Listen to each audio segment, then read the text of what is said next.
What's going on, Governor? It's Chisgule here, and today we're going to talk about Richard the First, who is insane, both on the battlefield as a garrison commander. Holy moly, this guy changes everything.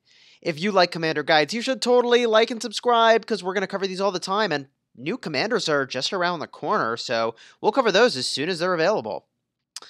Now, when we do a commander guide, we do a couple things. We talk about the skills. We talk about what talents might make sense given the skills that are available. We then talk about how you unlock and skill up the commander, and then lastly, we finish up with the pairings, which is probably my favorite portion of the video. Now, we are sponsored by the creators of Rise of Civilizations, so let's get this started. The skills on Richard I are exceptional, and in part because he is, I'm pretty sure, the only commander that can heal like crazy. Richard I's first skill heals a amount of slightly wounded units equal to a healing factor of 1,400 at max, which is bananas. It also adds a debuff to a maximum of 5 targets in a fan shape area, reducing the damage they deal by a max of 30% and reducing their march speed by 15% for 2 seconds. This is all excellent. You're doing a lot of healing, you're reducing the damage you take. To me, this indicates you get a lot of sustain with this unit, and the skills onward continue that trend. The next skill increases troop damage reduction by a max of 15% and counterattack damage by 10%. Now, I think the wording here is a little bit confusing. It says the effect applies to all garrison troops when this commander is serving as the garrison commander, but this icon is not the garrison commander icon. Literally every other commander that has a garrison related skill has this garrison icon. Every single one. So I don't know if, in fact, the icon's just wrong or the wording is unclear. I always reach out to my good friend Silent Wraith when I've got a question like this. He believes that this is actually applicable all the time, not just when you're in the Watchtower, which is a part of what might make Richard I kind of incredible. Even if this is limited to the Watchtower, it's exceptional. Next up is the Lionheart, increasing the attack of infantry and the defense of infantry by a max of 15%. And the last skill, Battle Hardened, increases healing effects by an upwards of 30% and reduces damage taken from watchtowers, and this is enemy watchtowers, by an upwards of 30%, which is pretty excellent. Richard I can do a lot of stuff here. Let's take a look at the expertise skill before we summarize. Tyrannical Lion reduces all damage taken by 5%, increases the damage dealt to cavalry by 2%, and in addition, every 10 seconds, decrease the target march speed by 50% for 5 seconds. Whoa, that's a big deal. So, what do these skills tell us about this commander? He is exceptional in a unit that is very, very tanky, that has a high amount of sustain, in a unit that can reduce the amount of damage that it's taking. It is hard to reduce the numbers of a unit that Richard I is in. He's got advantages in open field combat where he's slowing enemies down. He's got advantages when he is attacking a watchtower or basically a player city, which I think is fascinating because he's probably not my first choice. But he does a lot of stuff. Now, he also happens to have the garrison tree, and that is how I am using this commander. So let's take a look at the talents that are available to us. 3 trees: garrison, defense, infantry. If you are worried about your city being attacked, and my kingdom is a pretty tenuous state right now, the garrison tree is just about the best you can do. I've got a guide that details this tremendously. I won't revisit all of that here. Link will be up in the top if you want to see exactly what talents I would recommend for a garrison commander. You can see here as well the associated defense talents that I've chosen to pair with this commander in a garrison capacity. Next up, I want to talk about if you wanted to use Richard I but don't have full infantry. By the way, we're just clearing out some cities. That little notification you saw there. We're clearing out some cities that are in our hive area, but these players quit the game long ago. So we're making them burn so that they teleport away once their wall durability goes to 0. Anyways, I felt I had to explain that notification. Little victory there. Okay.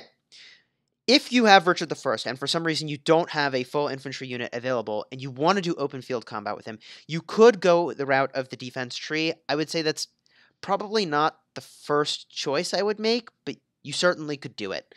And the talents in here lend you toward creating a very, very tanky unit. I'll call your attention to a couple talents that I think you really want to make sure to get.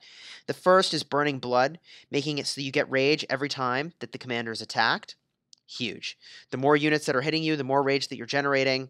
A++ for a tanky unit. Similarly, I like Master Armor if you've starred him up a whole heck of a lot, as I have. When troops led by this commander enter battle, increase the defense by 1.5x commander star level. Oh, wow. That is a lot of value for a high star commander. I think you start to get a lot of value, honestly, in the 4-star plus range. You're looking really, really good. I picked up this talent Balance, which I think is actually deceptively good. Reduces damage taken by 3%, but also reduces damage dealt by 1.5%. When is this talent good? When a lot of enemies are going to be using skill damage against you. So if you're worried about a swarm, if you're worried about a lot of enemies hitting you, and you're only hitting one enemy back, this is pretty good. I think it's a good one to pick up. It's also reducing the damage that you take, which is a big deal. It's a nice pairing with the amount of healing that you're going to generate. Now, I like Testudo Formation, which makes it so that your normal attacks have a 10% chance to reduce all damage taken by 15% during the next 1 second. This gets better for situations when lots of units are hitting you, because it only procs when you're hitting one unit, but its effect, I assume, lasts for all of those units that are hitting you in that 1 second window. Now, I very much considered going down in this loose formation talent to reduce the skill damage by what I assume is a max of 9%. That seems, skill damage taken, by the way, that seems really, really good to me. I could level up Richard the First to 60, and I could have gotten this, but I thought a nice stopgap at 54 without using all my experience tomes was to get Balance. Now, Medicinal Supplies is a talent that I think is really worth talking about. After using a skill, you do even more healing. My thought here is that you're already doing so much healing that, I don't know. Do you need the extra healing at this point? Maybe. Maybe that's what pushes you over the top. I need to test it and see. I'll say that the healing done here would be affected by Richard the First Force skill, increasing healing effects. The last talent here that's kind of worth talking about, and I suppose if you don't have yet full infantry and you want to use this commander in open field, you could go for Desperate Elegy, and when the commanders, or when the army led by this commander is reduced to 30% strength, it greatly increases the rage accumulation rate for 20 seconds, and an additional 5 rage is received from each attack. I don't know. If the fight's going that poorly, is this the difference? This is, I think, more interesting to me, maybe in PvE against barbarians, but like, why aren't you using a peacekeeper? It just doesn't make a ton of sense to me. Overall, and I haven't tested this, I feel like the defense tree is not really where you want to be for open field combat. In fact, the place you, I think, do want to be is with a full infantry unit with the infantry tree. Now, where would I go if I were building an infantry army with Richard the First? I'd start by getting Undying Fury. I love generating rage, and that seems really important. If you're concerned about PvP, it seems essential to me that you make it to Fleet of Foot quickly, which increases your march speed. Also, all of these talents in the front are going to be required for your getting the talents at the top of the tree, which are really important. I don't think they're particularly noteworthy. The 2 talents up at the top that you might work your way rapidly towards include Snare of Thorns, which gives your attacks a chance of reducing the target's march speed for 2 seconds, and also Hold the Line. When this commander contains only infantry, and again, you have to have full infantry here, gives the troops a 10% chance to reduce the damage taken by 5% for the next 2 seconds after being attacked. And I believe it is the percent damage taken that goes up with each talent point that you add to this. If I was worried about open field combat, and specifically PvP, march speed seems like a very important thing to go to. If what I'm doing is battling barbarians, and I don't know, I feel like a peacekeeper ought to be the leader in that situation anyways, then I would go for Hold the Line first. Finally, elite soldiers at the very top of the tree makes it so when the army led by this commander contains only infantry units, the attack, defense, and health are increased by 0.5% per point. Now, normally, you get a half a percent of a stat point from one of these little dots. And when those dots have constrained applicability, for instance, when those dots apply only to one type of unit like infantry, you usually get twice as many stat points as you see here. You get a full percent toward infantry. But this is giving you, for 1 point, a percentage and a half of stat boost. Spread across a couple stats, but that's pretty darn good. It's the best you can get, well, with the exception of perhaps things like Master Armor. Point is, it's really quite good. And in a similar vein, Strong Body is also very, very compelling because you're getting 2 percentage points of stats for a single talent point. Very, very strong. I'm inclined to want to max out this tree, although these last defense items I probably wouldn't pick up. I would instead make my way very, very rapidly over to Burning Blood and Master Armor, assuming you have them start up, and ultimately Testudo Formation. Now, the talents on Richard I, I think, are pretty exciting for infantry, open field combat, and also in the garrison, which you can see that's how I'm using him. Now, Richard I is an interesting commander. He's legendary and only able to be unlocked in a couple ways. In kingdoms that are, I believe it's Kingdom 31 or lower, you can get him from gold keys. And the way that people try to do that is they create a new account, start in one of those kingdoms, use their beginner's teleport after they've opened a whole bunch of keys and maybe even spent a whole bunch of money trying to get Richard I to ultimately make their way toward a kingdom that they want to land in. I've got a guide that's very detailed about this. I'll have a card up in the top explaining how exactly you can go about doing that. The rest of us have to obtain Richard I from a wheel event. He's so far showed up a couple times on the Wheel of Fortune, and I believe it's after your kingdom hits a certain age. I think it was in the realm of 60 to 75 days of age for my kingdom before we saw Richard I show up on the wheel. I've got detailed videos about how I unlocked Richard I from the wheel event. I'll have a card up in the top showing exactly how that went. So basically, you got to save up gems in order to get the unlock for Richard I, or you have to do it with a jumper account and really kind of know what you're doing before you even start playing the game. With that said, you can get a whole heck of a lot of gems and prepare for Richard I showing up by getting the 30-day gem supply. I've said many times that I think it is quite possibly the very best value you can get in the game. It is $10 for something like 21,000 plus gems, which is amazing. It takes 30 days to accumulate them all, but I think you'll be hard-pressed to find better value just about anywhere, especially if you can combine your purchase of this with a event that will reward you. Okay, going back to Richard I, besides getting these sculptures from the wheel event, the only other way you can skill them up is by using your universal sculptures, and those apply to really any legendary commander.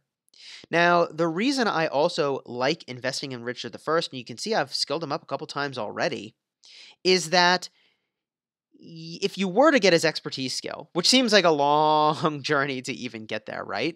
But I'm going to push toward that, probably. The thing you can feel good about is that you never have to worry about there being a ton of events that are going to show up where you're going to feel bad about the fact that you have his expertise skill unlocked. Let me give an example to clarify what I mean. I was working toward maxing out Cao Cao before my kingdom turned into a total mayhem zone.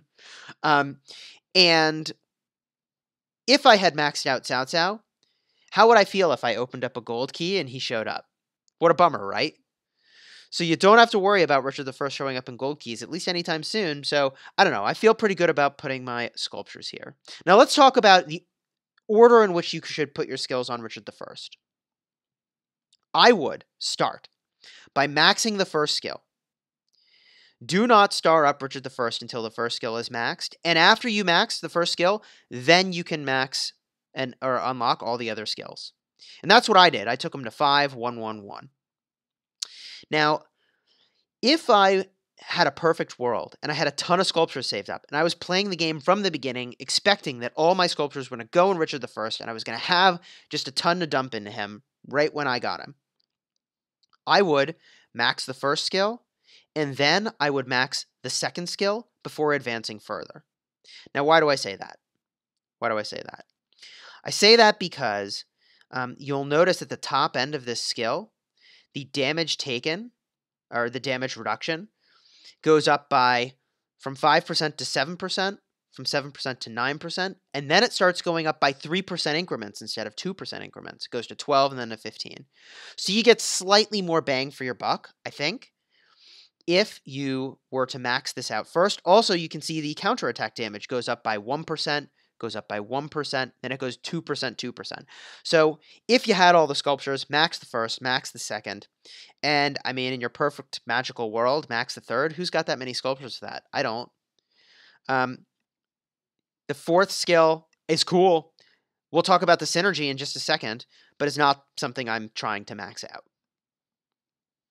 Okay, now we're at the really, really fun part, which is the pairings, and the pairings are very, very exciting.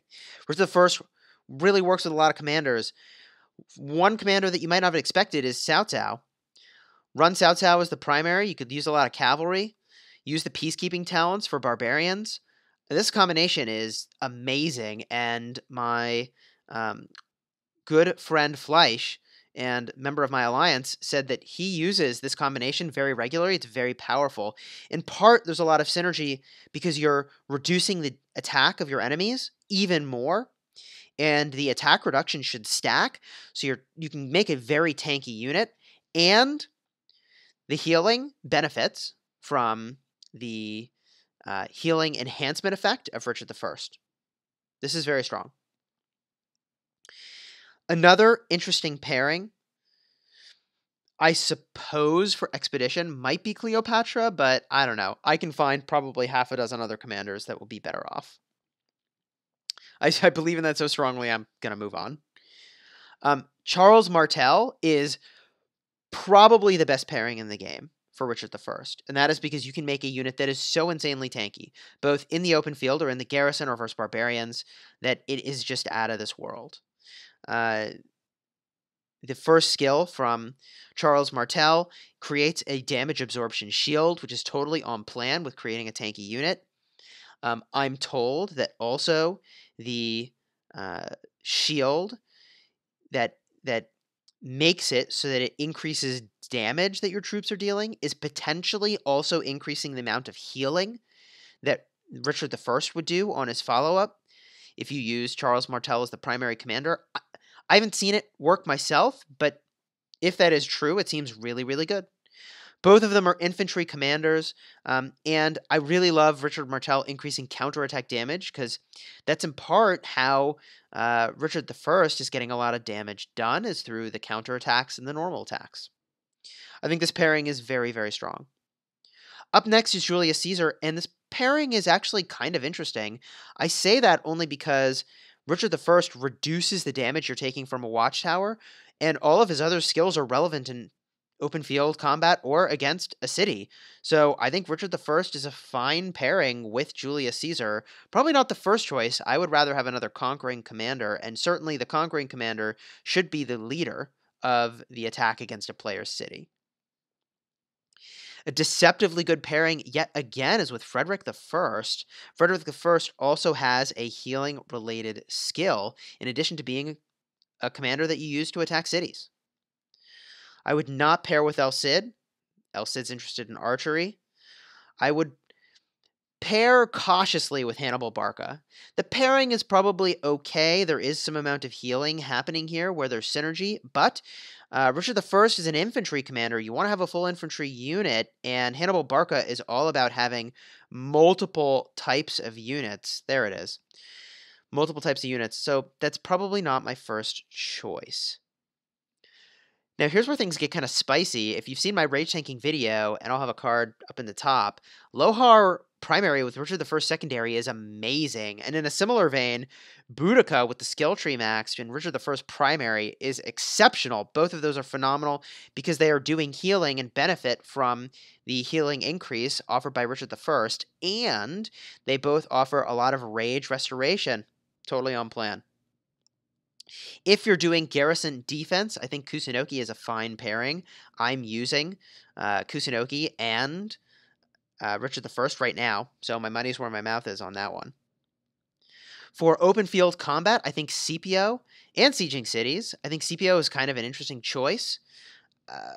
I like that you can make a very, very tanky unit. I love the damage reduction. I love the counterattack. I mean, I think it's actually a very strong pairing. You see these guys on the battlefield as a pair, and like, you should just not hit that army. Like, you should just go attack something else. I don't know how you make progress against CPO and Richard the First when combined together. Joan of Arc, I think, is a great pairing, although probably better as a garrison pairing than open field. You could use Joan of Arc, but this, in fact, I don't know. It's actually I've talked myself into it. You bring all infantry, and it doesn't matter that Divine Revelation affects to other types of units. In fact, the nearby people will love that you're doing that. There's also healing going on here, so there's synergy with Richard the First healing skill, and normal damage increase seems really good. Now, Sun Tzu is kind of interesting. I think that although he's an infantry commander, which would lend him to be a really good pairing, and in the garrison, I think they would be a okay pairing, and I love that the rage restoration is sort of out of this world with Sun Tzu, which means you can sort of machine gun your heals on Richard the First. The question I have is around this fourth skill damage bonus. I don't think that this increases the amount of healing that Richard the First does, but I haven't tested it. If it does, then Sun Tzu is an exceptional pairing with Richard the First, and if anybody knows, please leave a comment. I would love to see evidence of that. Up next is Pelagius, and I think this is a deceptively good pairing, although maybe not for open field combat. As garrison commanders together, they're really quite strong. Pelagius has rage restoration and also healing. I honestly think that if I could choose any epic commander to pair with Richard the First, I probably would put Pelagius instead of Kusunoki for my own personal defense against a rally, and possibly even against a swarm. All right. Herman, I think, is an okay pairing. Good on garrison defense when you're in a city and you've got all these different types of units, archers and infantry. In open field, there's a lot of anti-synergy with the archers boosts and the infantry boost. That said, Ulji Mundok is the opposite end of the spectrum. These two are a match made in heaven. Ulji Mundok is doing damage and reducing the defense of the target, which I think is great because that means your normal attacks and counterattacks, I would think, are going to start to do more damage. He is an infantry commander and makes it so that every time you're getting attacked, you have a chance to do more damage, which is really good for a tanky unit. Whew. We covered a lot of ground here, my friends. Richard the First is an exceptional commander, one that you should be really thinking about picking up and doing work with, because, man, there is work to be done with Richard the First. I would attribute a lot of my success in the Karnak ceremony off the back of Richard the First's tankiness.